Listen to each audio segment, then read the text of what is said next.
Good morning, everybody, and you're very welcome to this morning's webinar. Morning, Pat. Morning, Catherine. We're also joined by Declan Byrne from the SUAS project in Wicklow. It's an EIP project. Declan, if you turn on your video there, thanks very much. You're very welcome. Thanks, Pat. Just, I suppose, we join you this morning. The broadcasts are supported by Food Drink Ireland, SkillNet, National Rural Network, and Dairy Sustainability Ireland.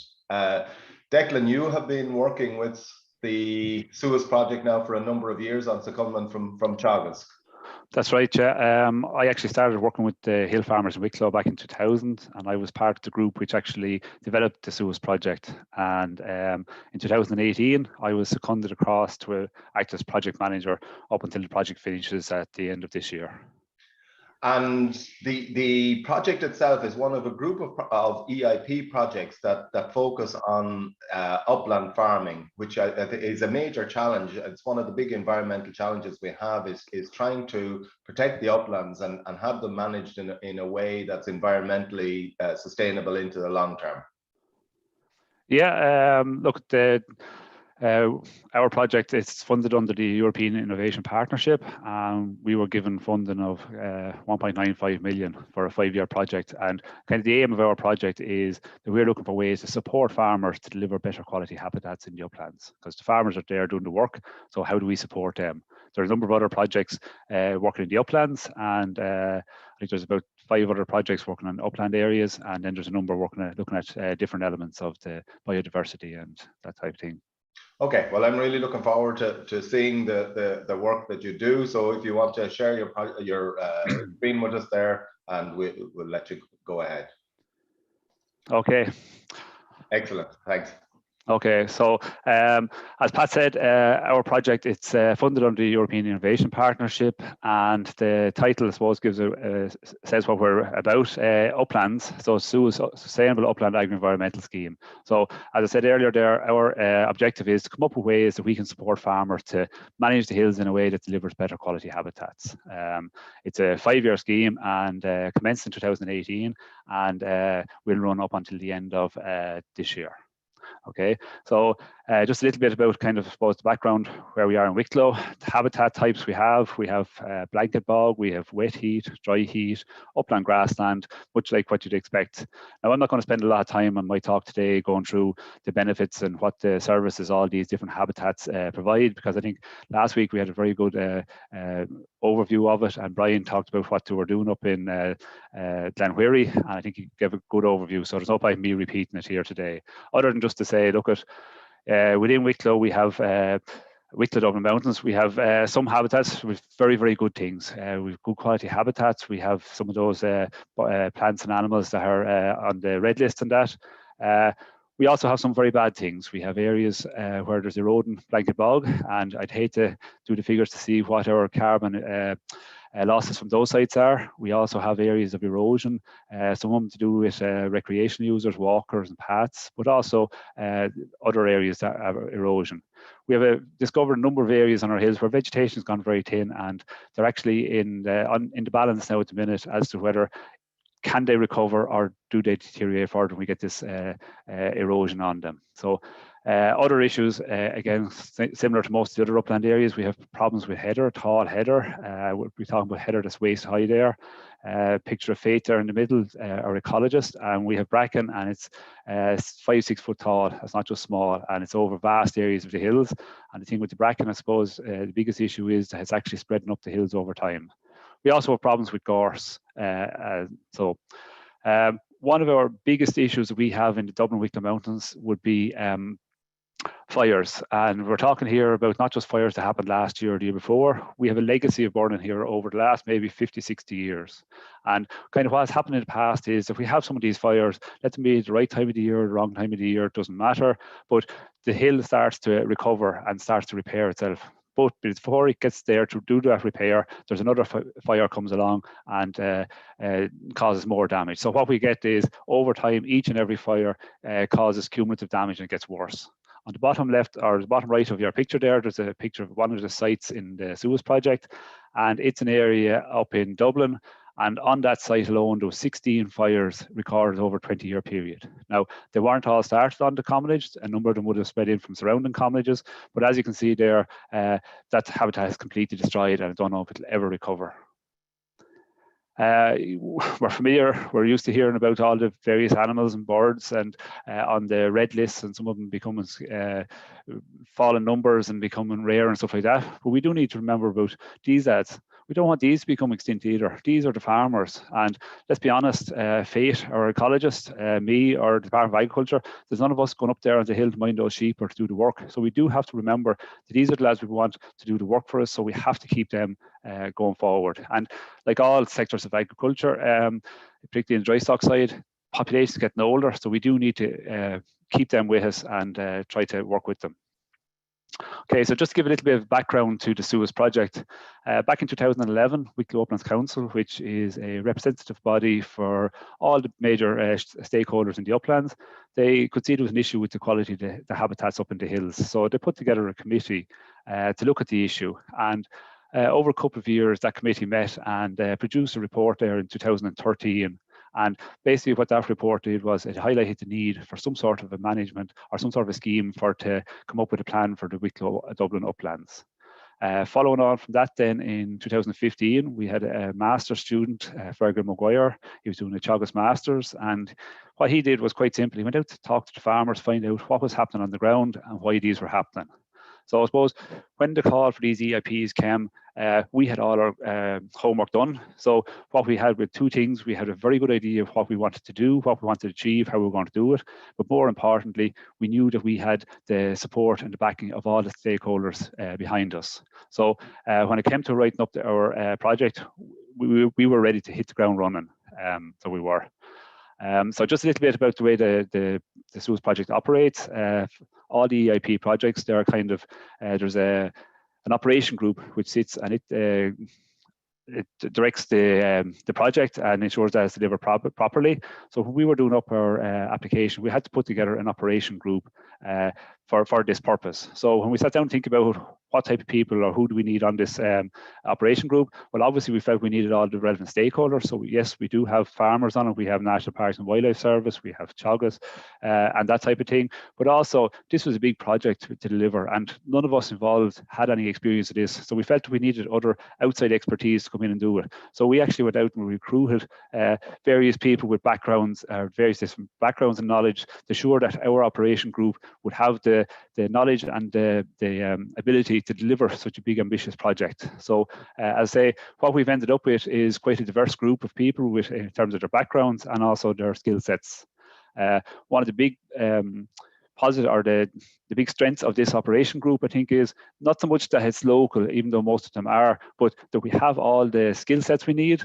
We have the experience to be able to deliver such a large project. We have the stakeholders, and also the one thing about this group is it's always been very proactive. It's always looking to the future to see what we can deliver. It has never been about sitting back looking, look, what can we do with farmers in this that we have in the SUAS project minute. It's always about the bigger picture. What can we deliver for the future? And I think there's lessons to be learned there for any future EIP projects, and also for the proposed cooperation projects and the makeup of what the project teams or local project teams would have there. So as I say, very strong, very forward looking, and it has helped me greatly to deliver the SUAS project. So just kind of a little bit about our participants. I won't bore you with figures on that, but at the minute we have 25 participants within the SUAS project. 14 of those would be commonages. They range in size from 58 hectares up to 1,025 hectares. In terms of shareholder numbers, they vary from 2 up as far as 10 shareholders on our largest number of shareholders. I'm not going to give you averages here, because once we start talking about averages, it kind of dilutes everything out. These are all unique individual sites, and they all have their own individual issues and challenges. So that's the range of them.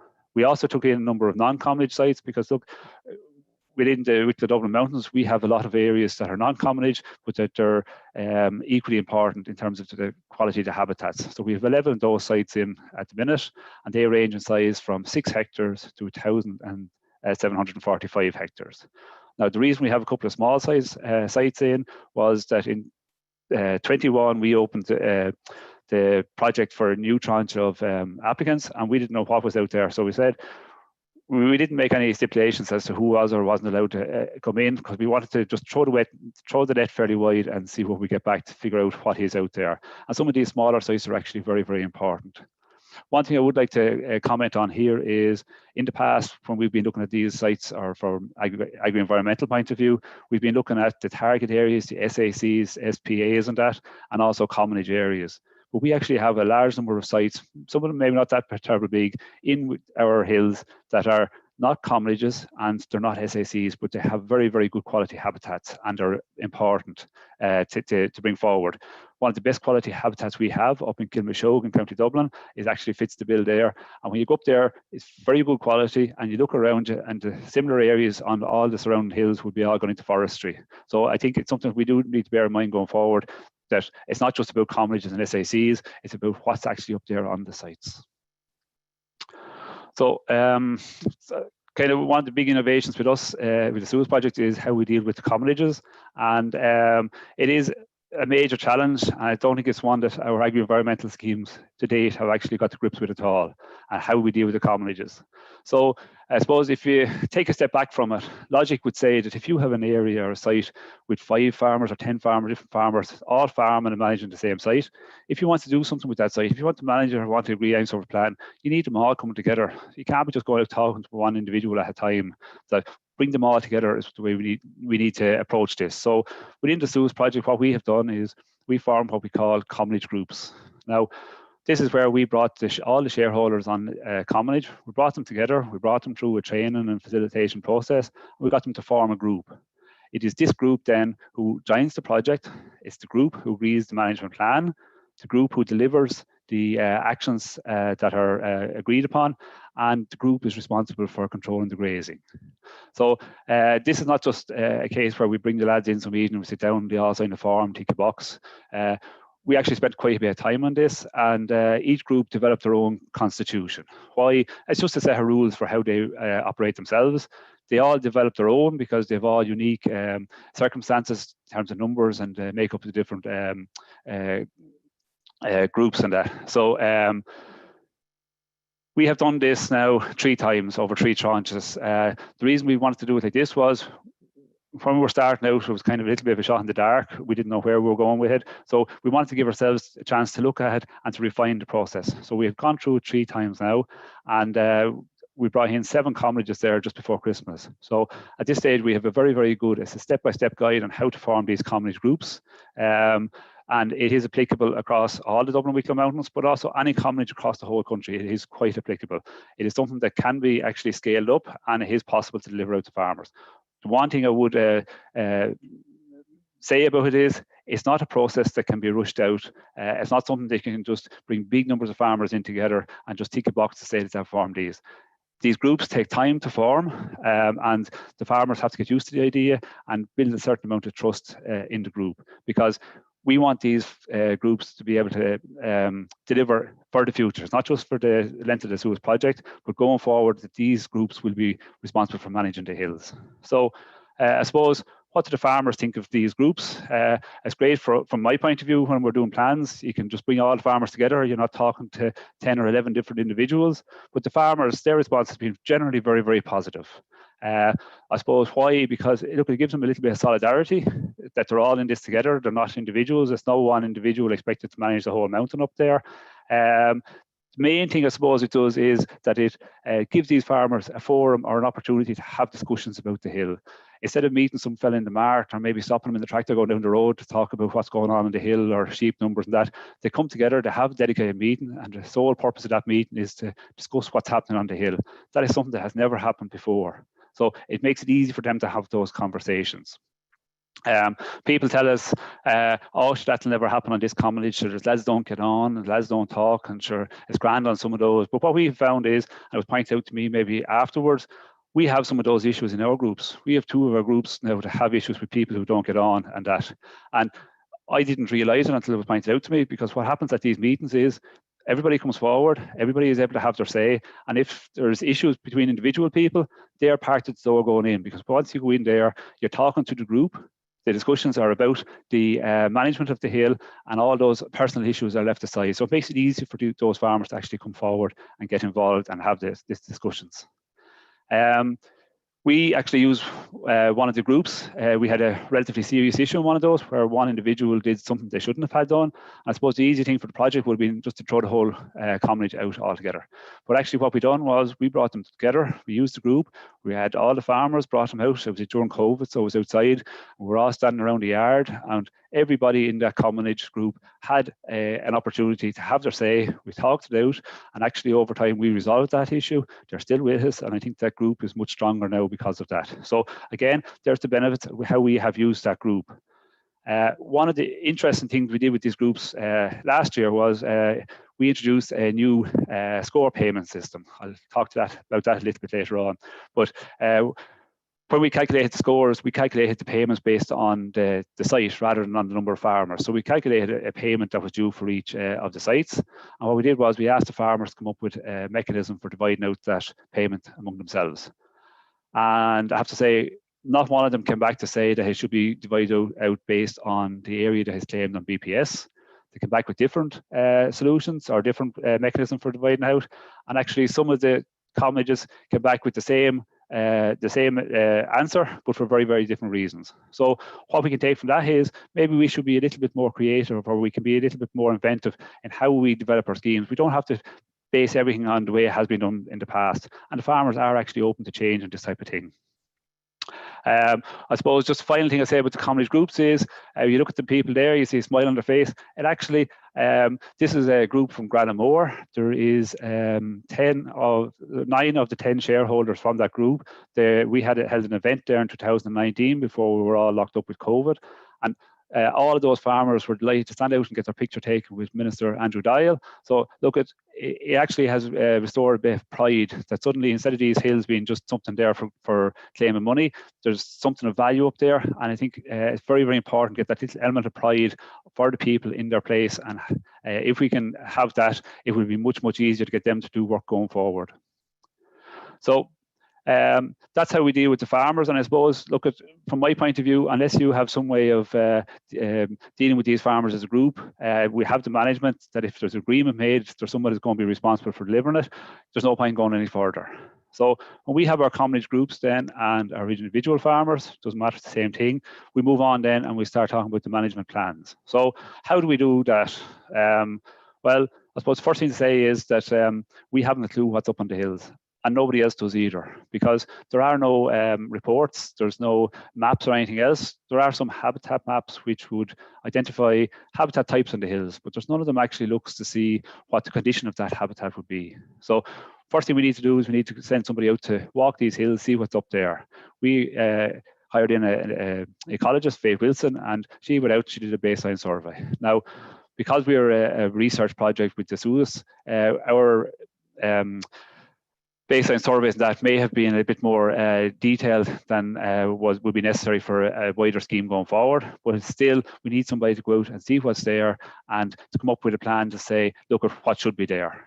Now, as I said earlier, Faith is not going up there to mind the sheep. I'm not going to do it, or I don't see the Department of Agriculture. So we have to involve the farmers. So what we did was we brought the farmers out and we went for a walk out on the hill with the ecologist. And we had some very, very good conversations there, so we did. A recurring comment from the farmers would be, look, at this was the first time anybody ever came out to tell them what was important about their hills, why they were designated, and what they should be doing about it. And it was very, very positive. We walked them, we had the discussions, and from that, we developed our management plans. Now, looking back on it after a couple of years, possibly it didn't go as well as we thought. Why? I think some of the times what the ecologist was saying was not necessarily what the farmers were actually hearing, and vice versa. So it was kind of a little bit lost in translation there between farmers looking at it from a production point of view and ecologists looking at it from the habitat and environmental point of view. The other thing is that our conversations when we went out there were dictated by where we went on the hills and what we saw. So if we didn't see something on the hills, look, we weren't really talking about it.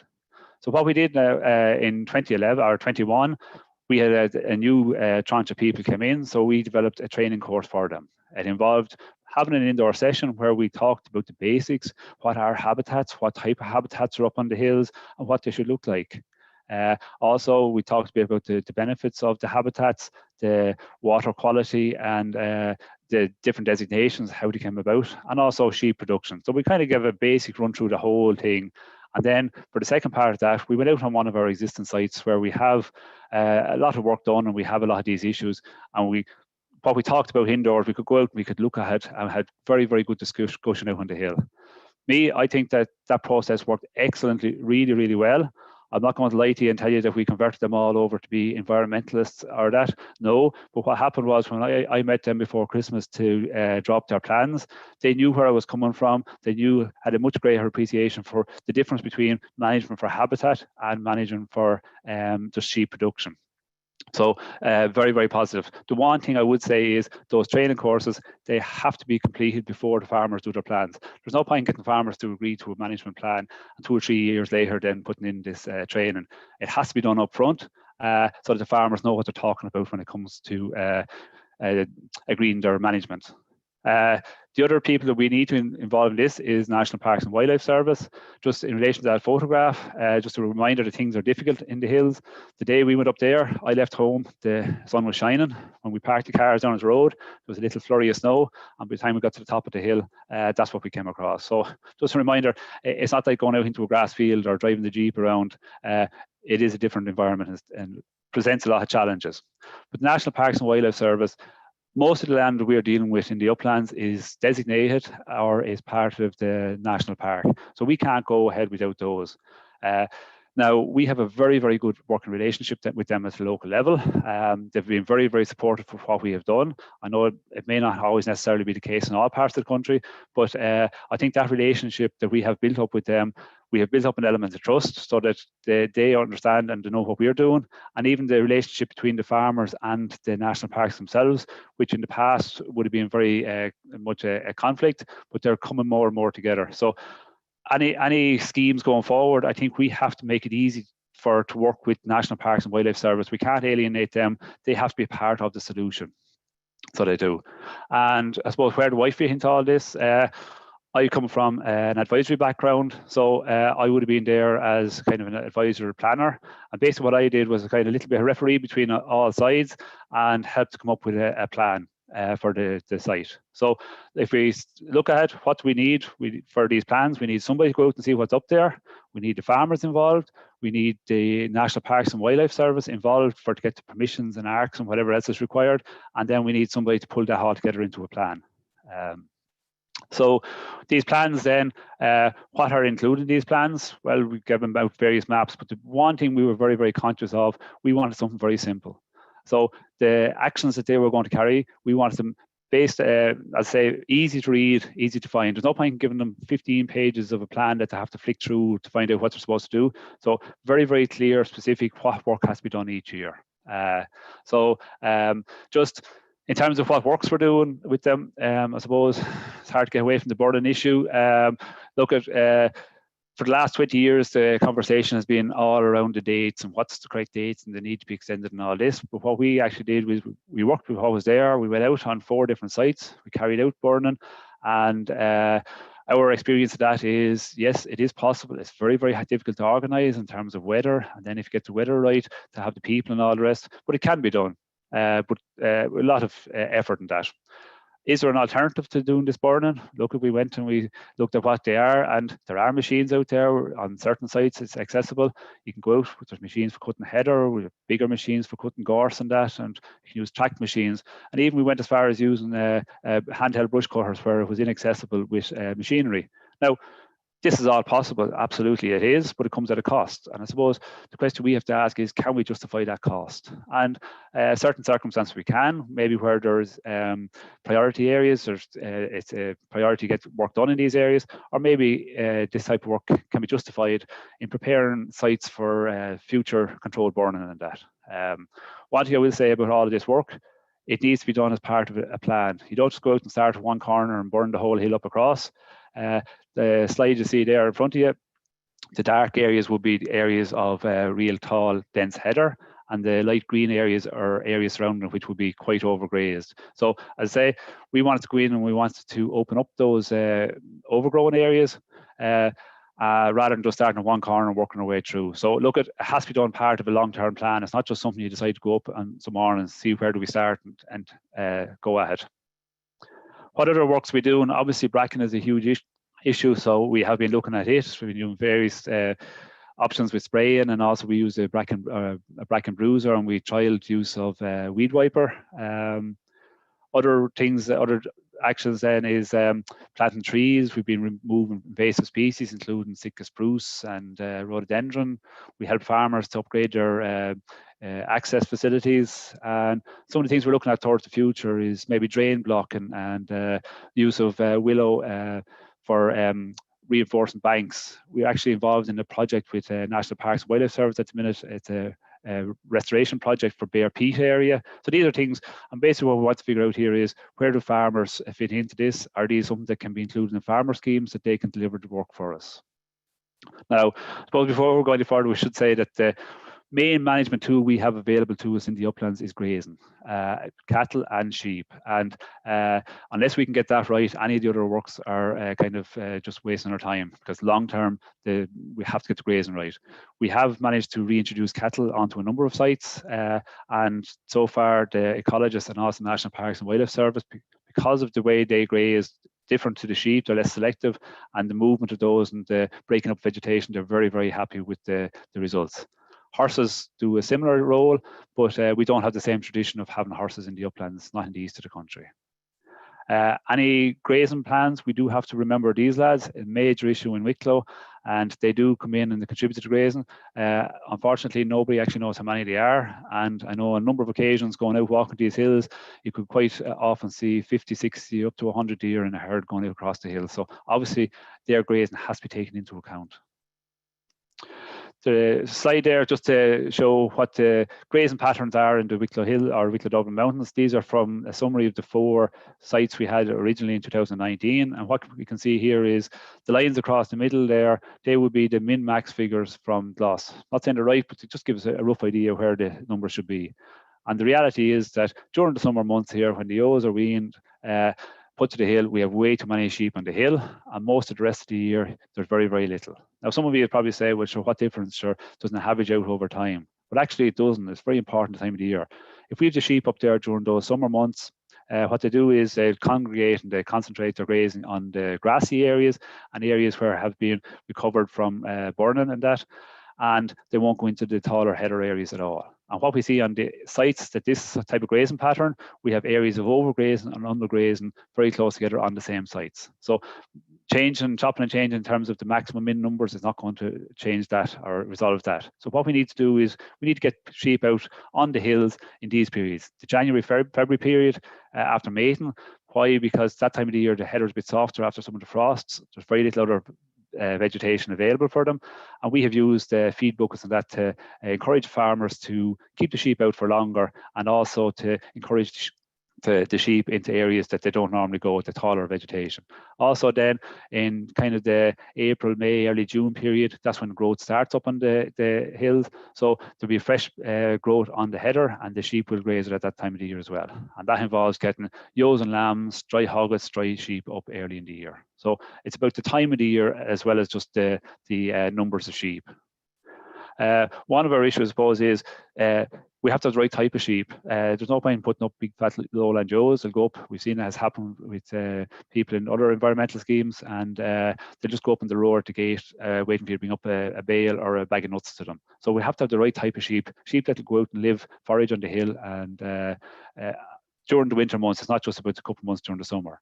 When we were reintroducing the cattle, farmers were asking me what breed should they get, and all I said to them was, look, get something that won't die up there, because the stock we want to put out there, we want them to be able to go around, eat the vegetation, and live up there without having to provide supplementary feeding. That's when they're doing their work for us.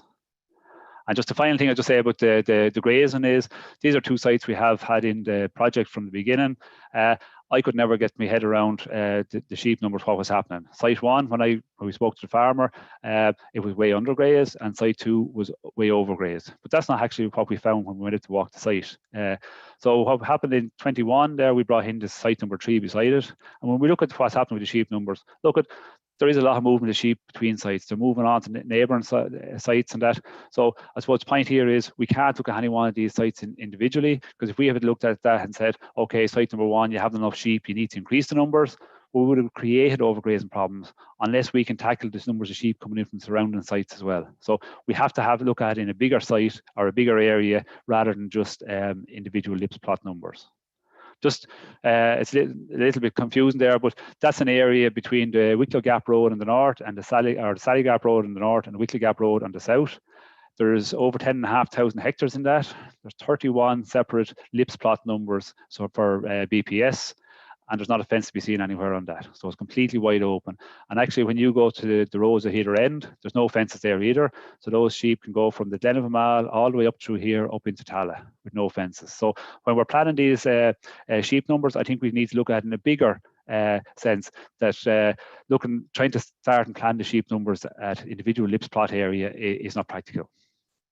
So that's all I'll say about that. But just to give you an idea of some of our learnings to date from the SUAS project. Look at what we found is payment for actions alone provides no incentive to farmers. When we started the SUAS project, we were paying the farmers to do actions and that. And what we find, like the people who are going to do this work, a lot of them are probably working off farm or working part-time and that. They're taking time off elsewhere to come and do this work. So on its own, we need something else, or it's not enough. We need something else to encourage them to be part of it. If we give farmers a free decision, they'll take on the actions that favours production rather than what favours habitat improvement. So we can't, like I say, if we give them free choice, so we do need to have some control over that. And I suppose the other big learning here would be that grazing management is quite complicated. And it takes a long time to change. If we're starting talking about changing types of sheep, that's a breeding program. And again, that will take a long time to implement. Okay, so just the final topic I want to just briefly mention is results-based payments. Because we found the farmers, we needed some additional incentive to get them involved.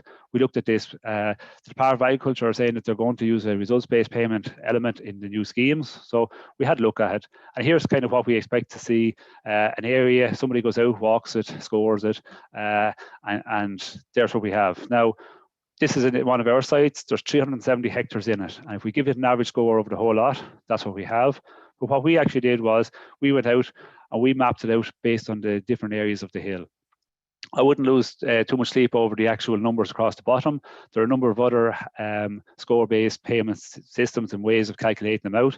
Look at, there might be slightly difference with them, but basically what they all do is they score or they rate the hills from very, very bad up to very, very good. So I wouldn't waste too much time comparing them. If you look at the map we have here, you can see on this hill, we have a range of things from very bad all the way up to very good. And I think that gives you a very, very good picture that if we have a single average score of the whole lot, it's not seen the same. The other thing is, if we can break the areas down a little bit, it might be possible on some areas of that hill to have improvement and to increase the score on that area. But if we look out at over the entire area of the hill, it will be averaged out and it'll be nearly impossible to do works to raise the score over the whole mountain. So maybe breaking it down a little bit makes it more practical for it to have improvement. Just the other thing, traditionally when you're talking about doing these scores, habitat scores, you walk a transect through the site and that. Now, when we look at the size of this, there's 370 hectares in that.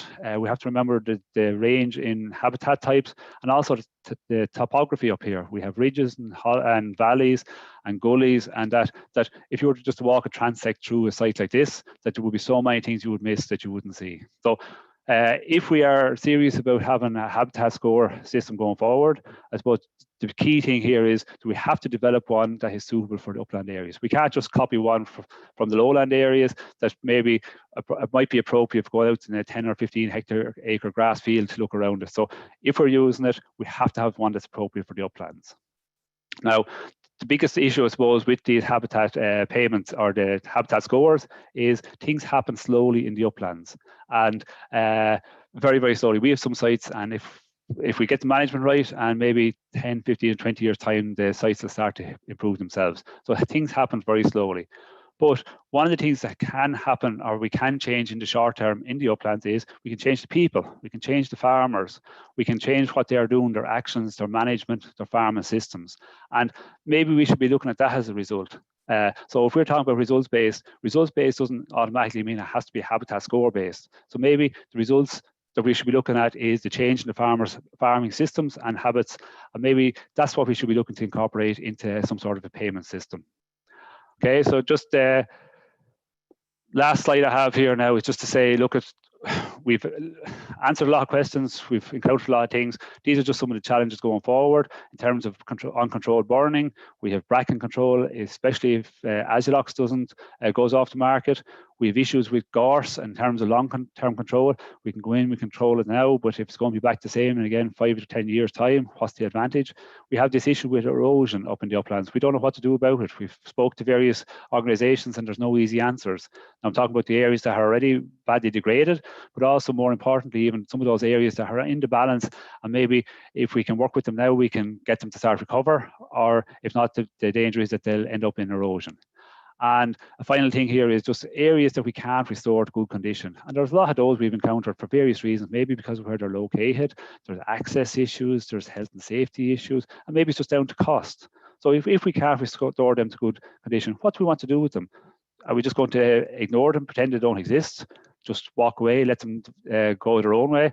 Or do we want to try and direct them in some way? Now, these are issues we don't have the answers to yet. We will be hoping to be engaging with the other EIP projects and the government departments over the year ahead to get answers to some of these, because these are key questions that are going to dictate what the farmers actually do on the ground.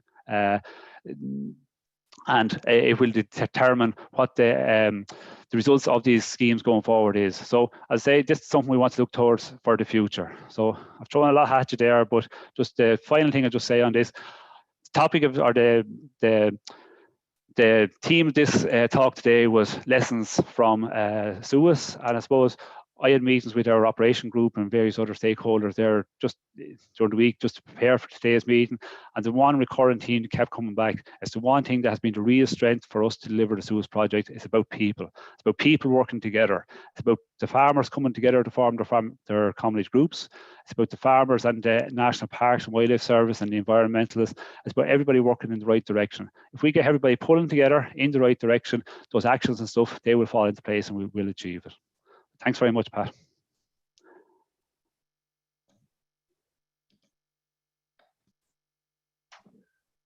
Thanks very much, Declan. Absolutely fascinating. There's a number of questions starting to come in there. I remind you to use the Q&A function to submit your questions.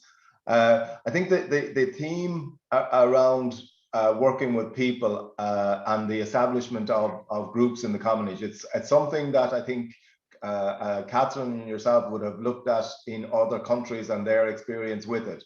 How big a part of the solution is that, and what do we need to do, I suppose, in future agri-environmental schemes and initiatives to try and increase the importance or increase the role of that?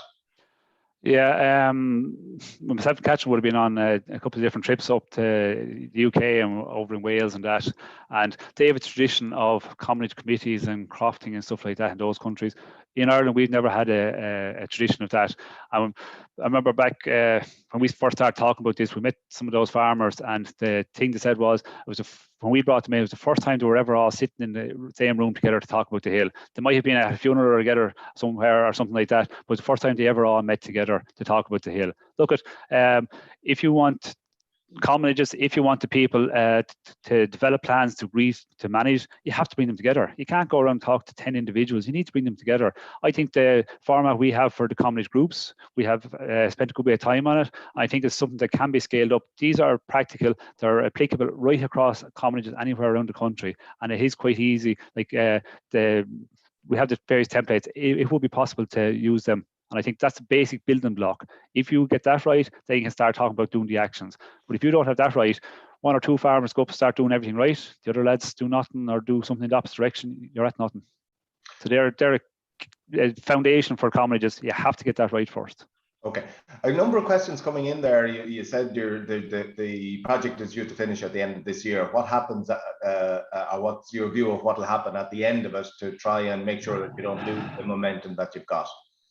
I suppose the department have proposed these new cooperation projects, 8 of those around the country, and I would be hoping that, well, I suppose if we step back, the reason the EIPs were set up was to learn, and that our learners would contribute to the new RDP program. So I would be hopeful that a lot of the learners we have would feed into those new cooperation projects for delivery. And as I say, there's a number of other ones, and we all have different learnings, and it comes back to we're dealing with people, and most of the solutions and the findings that we're getting are applicable across all the country, not just in our own region. And the mechanics of how all that works, I don't know. But look, we're concentrating on the actions and what it means to farmers and what they're actually going to be doing up there. As I say, that's what we were asked to do, and that's what we're going to deliver. Okay, Catherine, good few questions come in. Yeah, and a huge appreciation for the commonage groups, which is a fantastic work that SUAS is doing. And can you just confirm, Declan, that all the information and the good documents that you have are on your website?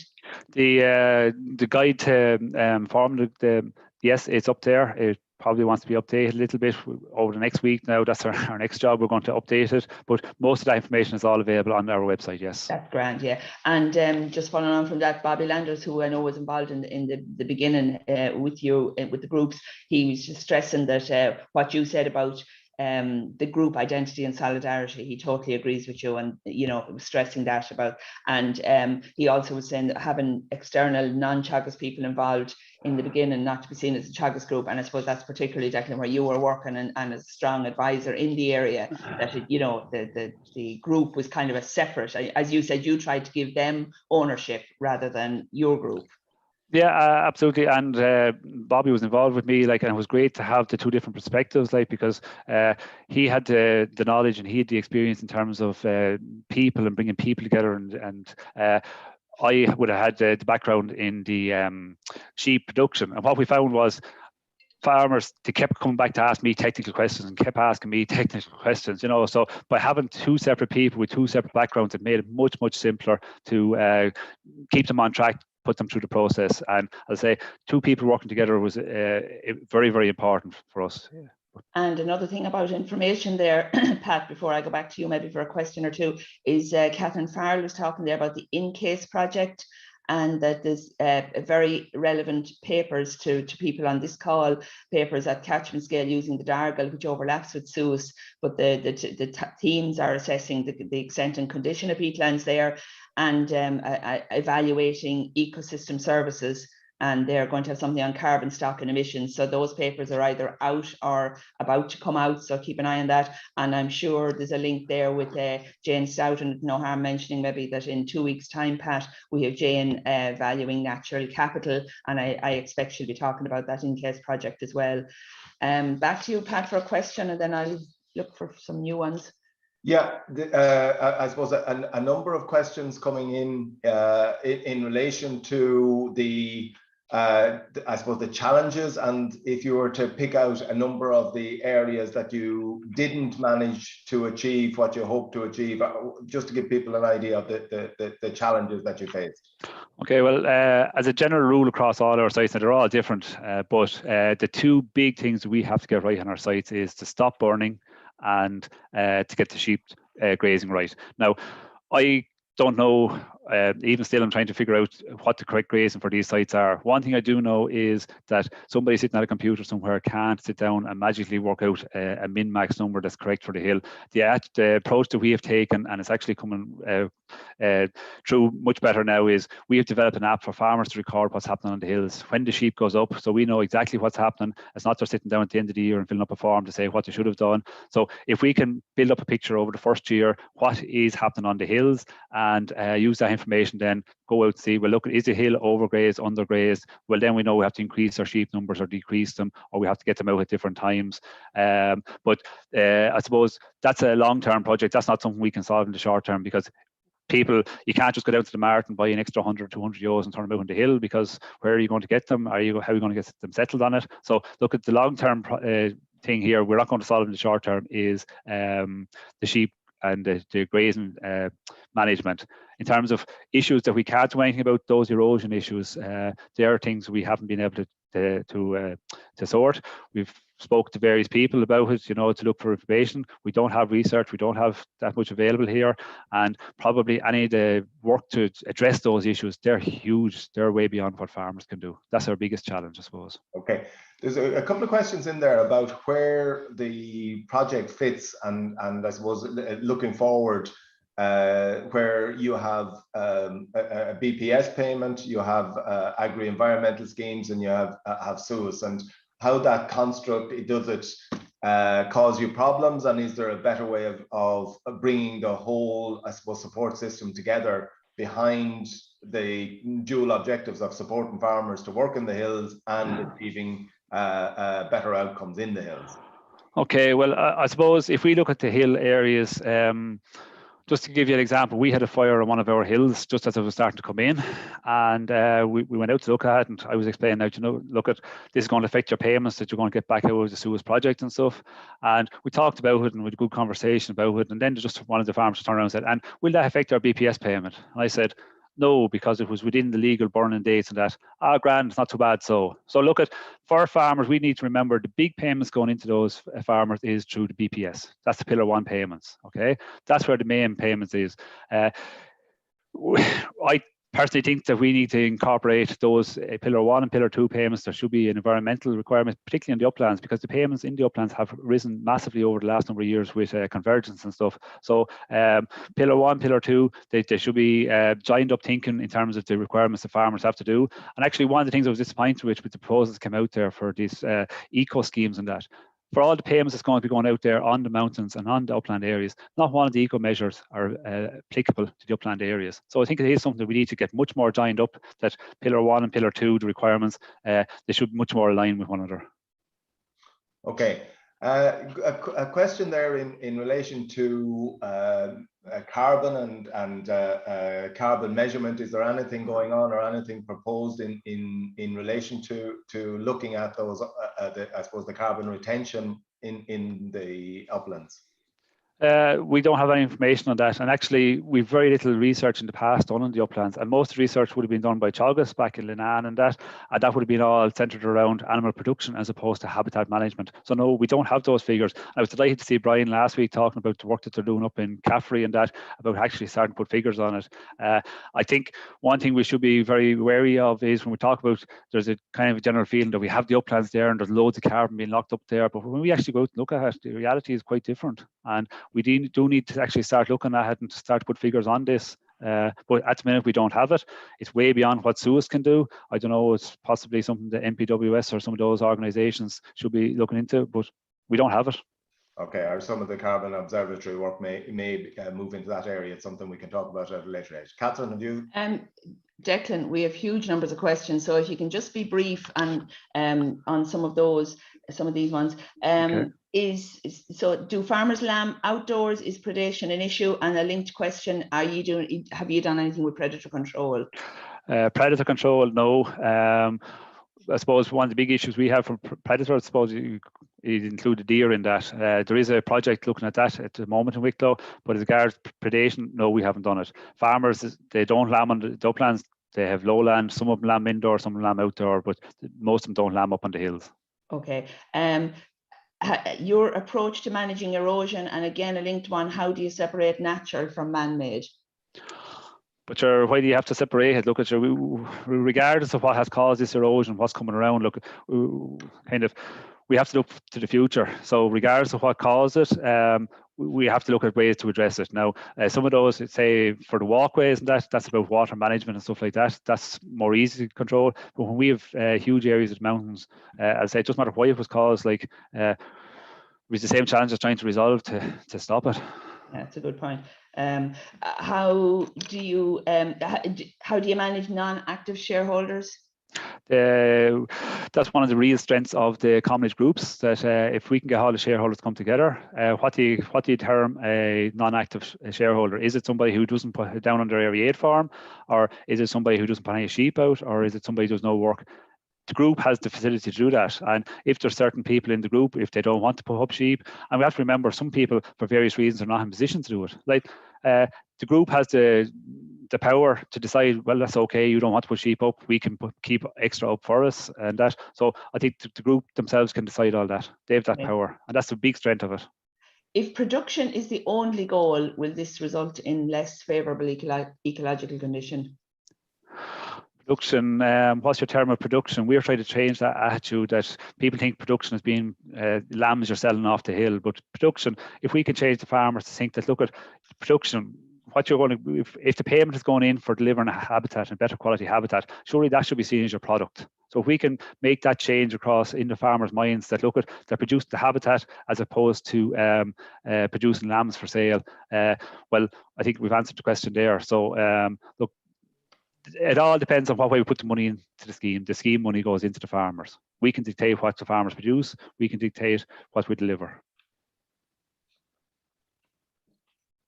Okay, Pat, have you on? Okay, yeah, I think one key question there, and it's raised by Mary Roach from Mayo. A big problem in the West is the older age profile of farmers. Have you a way of getting the next generation to become involved and to keep the work moving forward? Okay, age profile is an issue across all farm, and there's many issues involved in that. Okay, in reality, on a lot of these farms where the farmers are old, there's somebody else there doing the work with them. There's a son or a neighbour or their nephew or someone involved. What we are finding with the commonage groups is the commonage group has the facility that if somebody is not able to do something, they can hire somebody in, or they can organise among themselves that there's one fella going up to look at the sheep, maybe he can look at the sheep for the other fellas or mind them on the hill, and that sort of thing. So I suppose to change the age profile of farmers involves going back and changing the whole CAP system in terms of how we support farmers.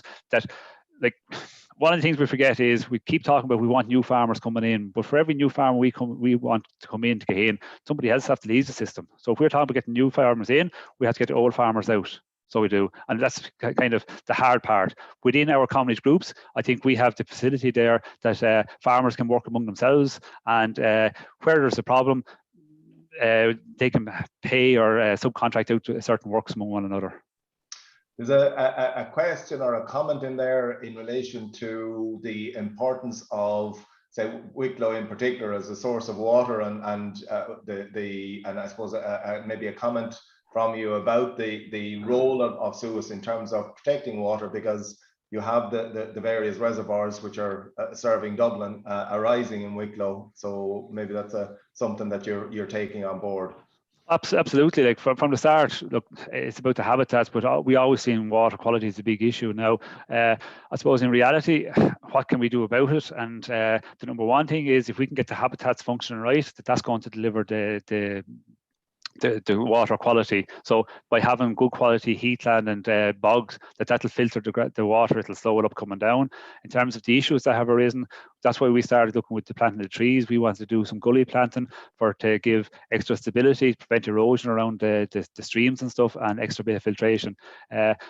Again, I suppose if we can get the habitats working right, that's how we improve water quality. But it's a major issue. And I suppose if you come up some of the roads, even up into the Wicklow Hills, and on really wet, heavy days, you can see the colour of the water coming off the hills. It is that brown colour. The only way we can stop that is to address the erosion on the tops of the hills. And as I say, that's why we're looking at. So get the habitats working right. It's part and part. You can't separate it out separate. It's all one big package of work up there because it's the same ground. We have, I suppose, a question in, and it goes back to some of the advice you might have. We have the proposal there for the cooperation projects, which will work in those particularly upland habitat areas from 2023 on with an agri-environmental results-based scheme. If you were to be an advisor to the Department of Agriculture for 2 minutes, what would be the key messages that you would give them in terms of how those cooperation projects might be set up? Well, I think the proposal to have is in terms of the regional areas, that comes back. One of the big strengths of these EIP projects is that we're all local, and like we sat down to look at the issues in Wicklow, Dublin Mountains. So we weren't worrying about what was happening in the west of Ireland. So we were looking at specific issues. So when we break it down, it's very difficult to have one scheme that's going to cater for every eventuality across the whole country. So the fact that they're local, I would hope that the department would allow each of those projects to have different measures and different approaches to what is appropriate in the different regions. One thing I do also think is that we have to, like, when people talk about these habitat score based payments, and if there's low scores, people get no money, we have to be very conscious here that some of our most important areas we need to get in are the degraded areas that are in poor quality, and we have to remember that we have to have sufficient incentive for get those farmers in. But I think the local element that have measures that are specific and appropriate for the local areas, and also the local relationships. As I said, we were working between the farmers, MPWS, planners, ecologists, that local element to try and keep people in the local area. You build that trust much quicker, so you do, and that's very important going forward. Pat, I have a link to that there about the areas that are in poor condition. Will the increased payments through convergence for uplands in poor condition make it more difficult to engage in the agri-environment cooperation measures? Well, I suppose if we look back on loss, we would have individuals in the upland areas that could be getting 15 or 20,000 on large scale sites out of the BPS payments, and we were expecting them to jump through hoops to get maybe 4,000 or 5,000 out of the loss. So I think there's a disconnect there. So if you increase the payments that the farmers get in Pillar 1, well, that reduces the need for them to get money from Pillar 2. So it'll probably, yes, it can make it worse. How amenable are farmers to dam blocking drains? Look, once we explain out what we want to do and all the rest and why we're doing it, and I suppose the other thing is, if it comes back to this question is also of production versus habitat, and if the farmers think that they're getting their payments going to go up because they have better quality habitats by putting these dams in, I think that makes it much simpler for the farmers to accept it. Other than that, dams will wet the area, so maybe they're going to lose a bit of grazing in that. But I think if it's sold in the way that, look at, they're going to enhance the hill, enhance their payments, we won't have a problem. That's what we're finding with them. And another management one there. Any thoughts or work on the fenceless management of the collars? Yeah. We have cattle out on 2 open hills, and there's no fences. And look at the thoughts of getting the farmers to go up there to put up fences to fence these in. We can't use temporary fences up there, electric fence wire, because we have such a problem with the deer that they'll come in and they'll pull them down. So we've started using the collars, the GPS collars on the cattle and open hills. Our aim is to use them for fencing, to confine the animals in certain areas. We have had a whole grazing season on them now, and they have been very successful in terms of keeping the cattle on the hills, and we can actually use them to move cattle into separate different areas for grazing. Our plan now this year is we're going to try moving the cattle on one of the sites into an area of millennia, so move them into a more restricted area for a certain period of time to see what sort of effect we can have. But they work very well, very simple, makes it practical. If the farmers had to go up there to put up fences, it just wouldn't happen. So it's very good. A question that has arisen in other areas, and just wondering, is it relevant to yourselves? There's some concern about where you have cattle in upland areas, that particularly where they're going in for the winter into statted units, and that there may not be enough land spread area, so that there's significant volumes of slurry maybe going on small areas. Is there any concern in relation to that, where you're reintroducing cattle into the upland system? Well, I suppose we're looking at very extensive systems, and on 3 of our sites, the cattle are there all year round, and they just come down to the lowland for a short period. But look at, we have a history of having suckler cows, mainly suckler cows and cattle in the areas anyway. Most of the farmers would have lowland enterprises, so that's not an issue for us. And our aim is relatively, we're not going with big numbers in the short term. We're low numbers, sustainable long term, and spend most of the year on the hill. Okay. So it's not an I issue. think we're going to have to leave it there. I think just one of the comments that we'd have to make is the level of appreciation that's come in the questions and comments for first of all for the work that you're doing, and second of all for the presentation that you've done here this morning. I think it was really clear, really insightful, and I think a lot of people really appreciate the insight that it's given to them as to what's going on in those hill areas. So thank you very much, Declan, for that. It's really, really appreciated, and I can see that there's a lot of work for you and your colleagues this year in relation to the work working with the Department of Agriculture to try and design what the cooperation projects are going to look like, which will, I presume, take this work forward into future years. So, and can I just say a huge appreciation for Declan in particular was coming through there in the comments. Thanks very much.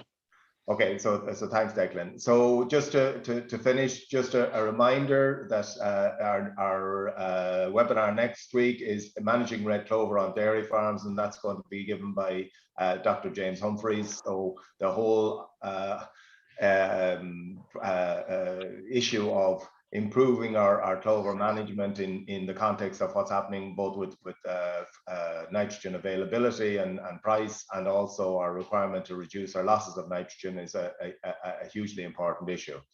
And just to finish, I would like to thank our backroom team of Yvonne Marr and Andy Boland.